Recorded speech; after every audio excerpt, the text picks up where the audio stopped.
Hey, welcome back to Justin's Leap to the Past. Justin Leeper here.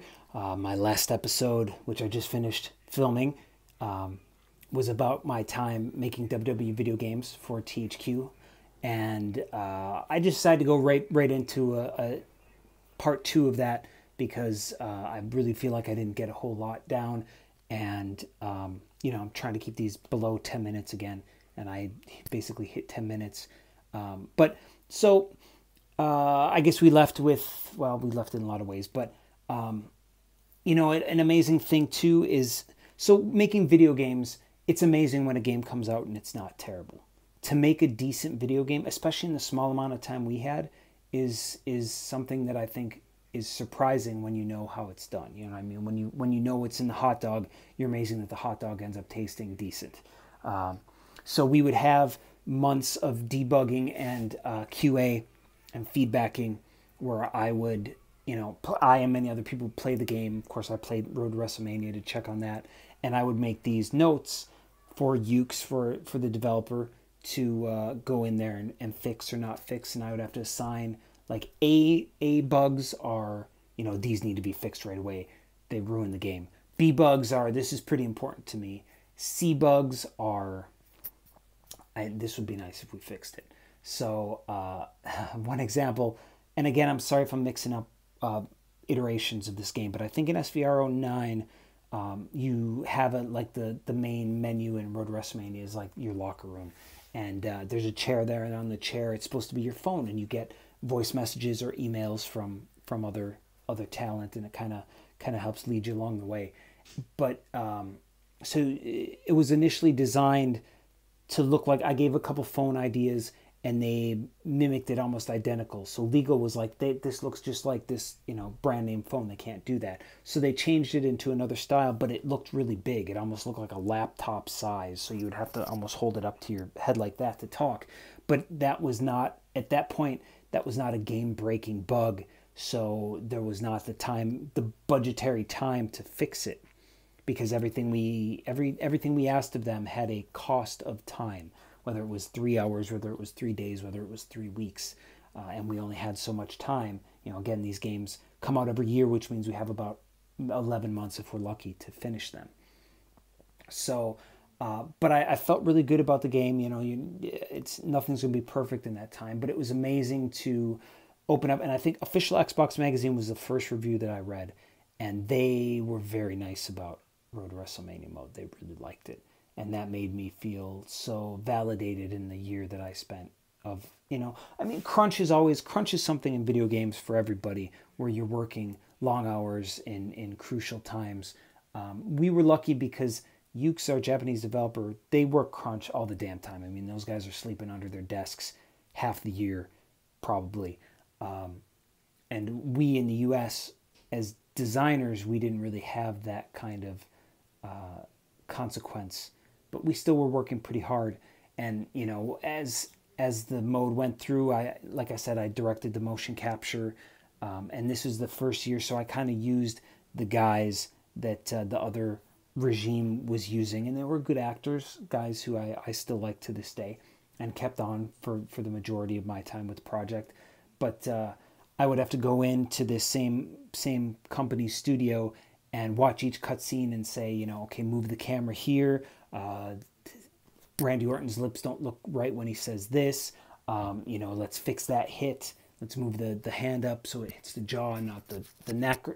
Those kind of things. And that was usually 1 or 2 days a week. And then I would go to the sound guys and sit in the sound booth, sound room, and give them feedback as far as like, okay, let's pump up the crowd here because this is a big moment, or let's have the music kick in on this frame from this part of the song. And that was another day a week. So I was doing those kind of things in a director type role, even though I didn't get a director credit, because being called a director is some pay rate that I was not for. I was still called a designer, I think, in that first game, even though I was writer, director, and designer. But yeah, I would come to Japan. I say come because I'm in Japan now, living in Tokyo. But I would come to Japan a couple times a year, and we would work with Ukes to solidify plans and go over problems and answer their questions and ask them questions. And we would also have weekly meetings, kind of the satellite, video phone meetings. And of course, they were all Japanese and we were all Americans, so we had a translation team. So it's a little bit slow when you're going. I ask the translator, translator talks to him, he talks to translator, translator talks to me. But it was neat to learn how Japanese business meetings go, and as culturally, and as far as the none of those guys got shaken. It was interesting that none of those guys lost their cool, and we as Americans we're so headstrong and have these ideas, but I learned that that doesn't help there. They just kind of look at you weird if you get upset. And really, they're working their butts off more than I am, so I can't be too angry with them. But the first game was great. We were like, what are we going to do for the second game?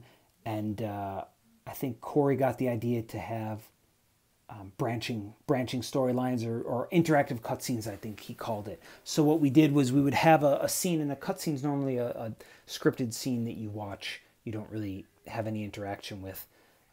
It's almost like a movie scene in a game. And he wanted it where at a certain point in that cutscene, you could make a decision. You could decide whether I hit this guy or this guy, for example. So the second game, we did interactive cutscenes, and they were weird to shoot because basically I had to have my main guy kind of do like an idle animation, and then go from that idle animation to hitting this guy, and then we do another take, go from that idle animation to hitting this guy if the player chooses which way to go. But we did our first female storyline there, which was Mickie James. I took the Mickie James obsession angle with Trish Stratus from back in programming, and I had her, I had Natty Neidhart, who at the time was very new, her be obsessed with Mickie the way Mickie was obsessed with Trish. What else did I have there? I had, I'm blanking now, but was that one I had? Anyway, we had those kind of branching storyline things, and was it better? I think it was because I was able to make it wasn't a linear thing. Like people would say, well, I got this ending, and somebody else would say, well, that's not what happened in my ending. Like I put Vince through a table. Well, I put a chicken head on Vince McMahon, and the chicken head was great. So I again, we wanted to embarrass Vince McMahon, and I thought putting a chicken head on him was great, and making him do the chicken dance. And when it was my time to listen to all these chicken dance versions and give the one that I wanted best, and then my producer would license it. And apparently the one that I picked cost $10,000 to license, just so I could have Vince go like this and then get beat up. So that's pretty amazing. But I think, did I have... Oh, in that one I had Edge as a bad guy main character, and then Mr. Kennedy, Ken Anderson, a good buddy of mine, was his antagonist, even though he was the good guy. And I had Maria being a GM who was being manipulated by Edge. And in a interactive cutscene, I think Ken accidentally hits Maria, and she gets hurt, and then they go to the hospital. Now at the hospital, it's just a hospital room, and there's a scene that happens there where Edge gets control of GM ship. And one of my favorite scenes that we did, and Ukes tried to build it as a whole room that you could interact with. And I was like, no, this is a scene. It's a set. We put 2 walls, and we have control of what the camera is and what we show and what we don't show. So it's not a big deal. It's those kind of things that Ukes had their head buried in their project so much that they needed somebody like me to come and say, hey, think of it doing it this way. Don't just, we're a little bit work smarter, not harder type of philosophy.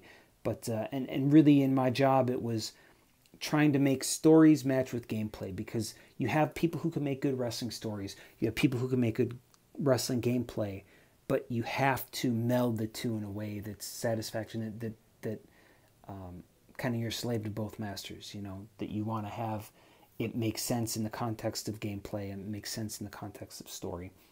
And I think with my writing background, my pro wrestling background, I was the right guy to do that. And I think my projects speak for themselves. So this is the end of part 2. Do you want a part 3? I'm going to wait to hear your feedback. This is Justin. Thanks. Bye.